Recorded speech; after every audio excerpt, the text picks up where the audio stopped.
Mu'adz bin Jabal radhiyallahu anhu.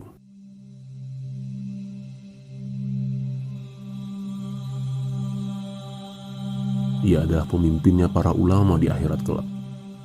Dialah yang disebut oleh Nabi Muhammad SAW sebagai orang yang paling tahu tentang halal dan haram. Nama dan nasabnya adalah Mu'adz bin Jabal bin Amr bin Aus. Kabilah Aus merupakan salah satu kabilah besar yang terpandang di kota Madinah. Adapun kunyahnya adalah Abu Abdurrahman.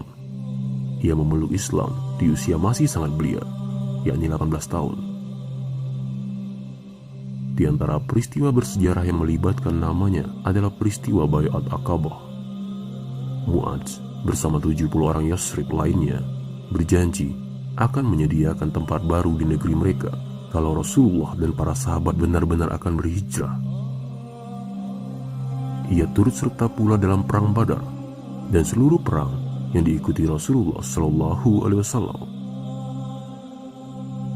Dari sini kita mengetahui usia muda bukanlah penghalang untuk taat kepada Allah, bukan penghalang melakukan amalan besar di dunia dan akhirat.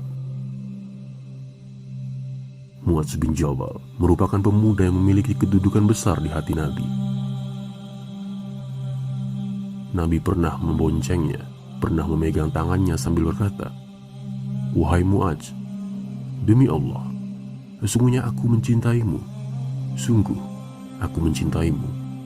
Hadis riwayat Abu Daud dan An-Nasai.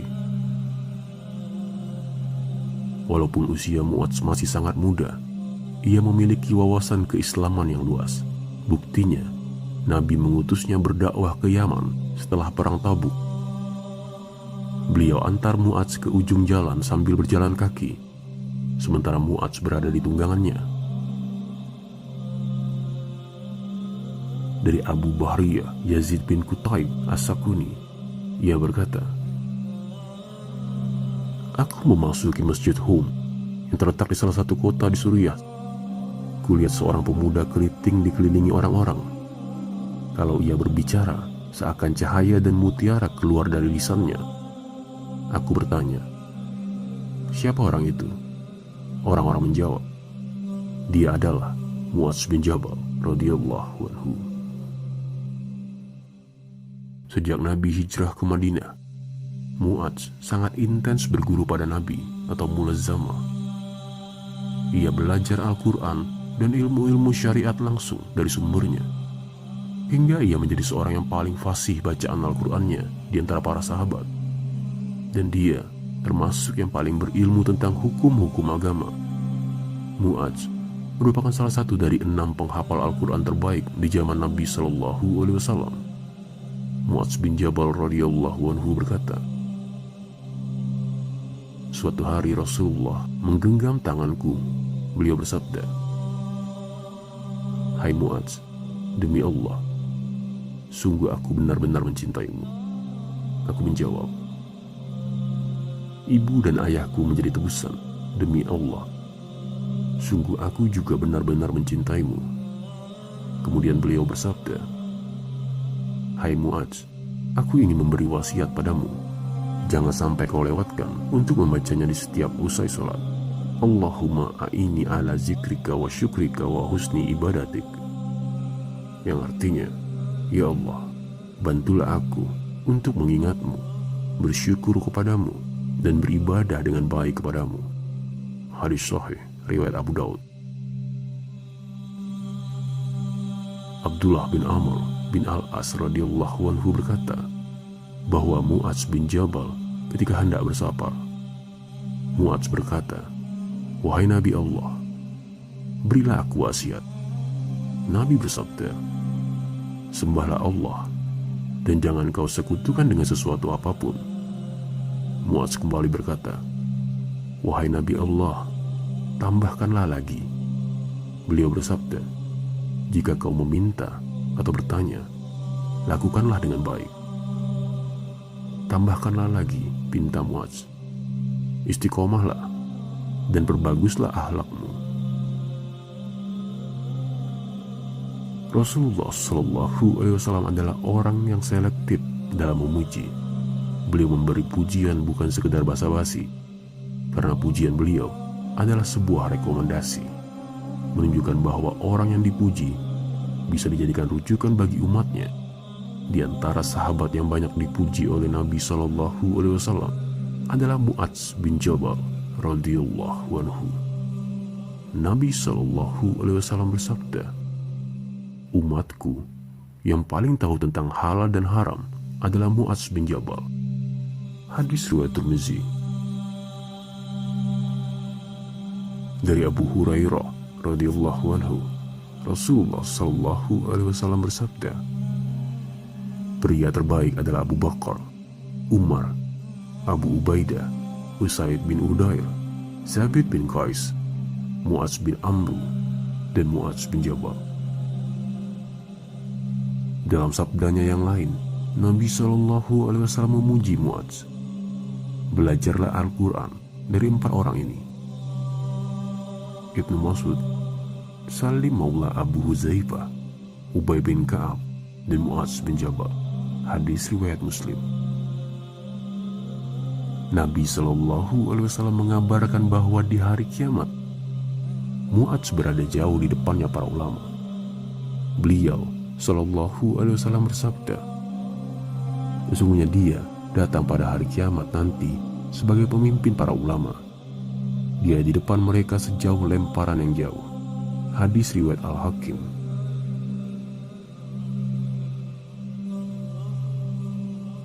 Dari Ashim bin Humaid bahwa Mu'adz bin Jabal mengisahkan, tatkala Rasulullah mengutusku ke Yaman, Rasulullah keluar mengantar dan memberi wasiat. Mu'adz berada di atas tunggangannya, sementara Rasulullah berjalan mengiringinya. Saat hendak berpisah, beliau bersabda, "Hai Mu'adz, bisa jadi kau tak akan berjumpa lagi denganku selepas tahun ini. Engkau lewat di masjidku, dan di sini kuburku." Kemudian Mu'adz pun menangis. Ia takut berpisah dengan Nabi.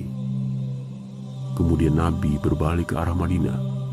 Beliau bersabda, "Sesungguhnya orang-orang yang paling utama di sisiku adalah orang yang bertakwa, siapapun dan dimanapun mereka." Hadis riwayat Ahmad.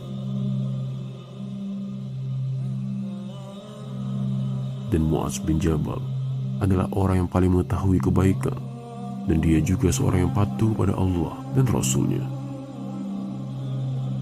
Malik Ad-Dari mengisahkan bahwa Umar bin Al-Khattab mengambil uang sebanyak 400 dinar, lalu ia masukkan dalam satu bungkusan. Umar berkata pada budak laki-lakinya, "Pergilah, bawa ini untuk Abu Ubaidah bin Al-Zarrah. Singgahlah sebentar, lihat apa yang ia lakukan." Budak itu berangkat. Sesampainya di sana ia berkata, "Amirul Mukminin berpesan padamu agar sebagian uang ini dimanfaatkan untuk kebutuhanmu." Abu Ubaidah berkata, "Semoga Allah menyambung dan merahmatinya." Kemudian ia memanggil budak perempuannya, "Kemarilah, hai Zariyah," atau budak perempuan, "bawa 7 dari uang ini untuk menuju si Fulan, 5 untuk si Fulan, 5 lagi untuk si Fulan, sampai uang tersebut habis." Budak laki-laki Umar pun kembali menuju tuannya. Ia mengabarkan apa yang ia lihat. Kemudian Umar juga menyiapkan sejumlah uang yang sama untuk Mu'adz bin Jabal. Ia berkata, "Bawa ini menuju Mu'adz bin Jabal. Singgahlah sebentar, perhatikan apa yang ia lakukan." Budak itu berangkat membawa uang tersebut. Sesampainya di tempat Mu'adz, ia berkata, "Amirul Mukminin berpesan padamu agar sebagian dari uang ini dipakai untuk memenuhi kebutuhanmu." Mu'adz berkata, "Semoga Allah merahmati dan menyambungnya. Kemarilah Zariyah, bawa sejumlah uangmu ini menuju rumah Fulan. Pergilah ke rumah Fulan dengan uang sekadar ini." Kemudian istrinya datang. Ia berkata, "Demi Allah, aku juga adalah orang yang membutuhkan. Berilah juga untukku." Saat itu tidak tersisa di kantong kecuali 2 dinar saja. Mu'adz menyerahkan 2 dinar itu untuk istrinya. Kemudian budak itu kembali menuju Umar. Ia kabarkan apa yang ia lihat. Umar berkomentar, "Mereka itu adalah saudara. sebagian mereka bagian dari yang lain. Demikianlah zuhudnya Mu'adz terhadap dunia. Yahya bin Sa'id mengatakan, Mu'adz memiliki 2 orang istri. Apabila ia berada di salah satu rumah istrinya, ia tidak akan minum air dari rumah yang lain. Inilah bentuk kehati-hatian atau sikap warak Mu'adz. Ia tidak ingin zolim kepada salah seorang istrinya, walaupun hanya mengecap air dari rumah yang bukan menjadi gilirannya. Saur bin Yazid mengatakan, apabila Mu'adz mengerjakan tahajud di malam hari, ia berkata, Ya Allah, mata-mata telah terlelap, bintang-bintang telah terbenam, dan Engkaulah yang maha hidup dan senantiasa mengurusi hamba-hambamu.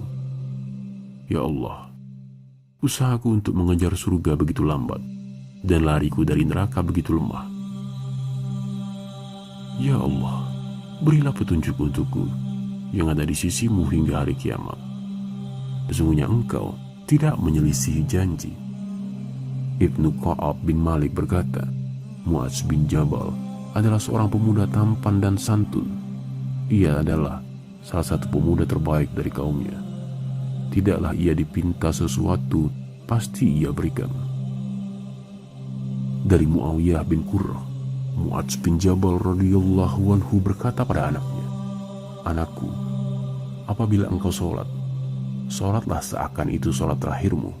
Jangan berpikir kalau kau nanti akan berkesempatan mengerjakannya kembali. Ketahuilah anakku, seorang mukmin itu mati di antara 2 kebaikan. Kebaikan yang telah ia kerjakan dan kebaikan yang akan ia kerjakan.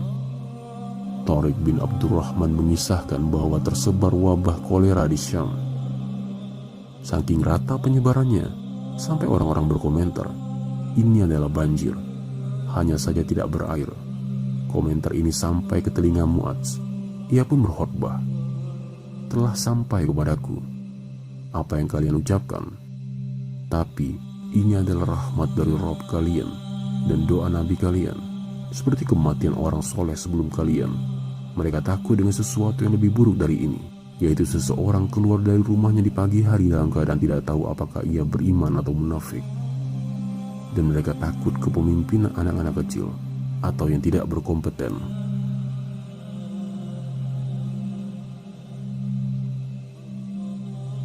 Kemudian kedua istrinya terkena wabah ini. Keduanya wafat, sementara Mu'adz terjangkiti wabah ini di jempolnya.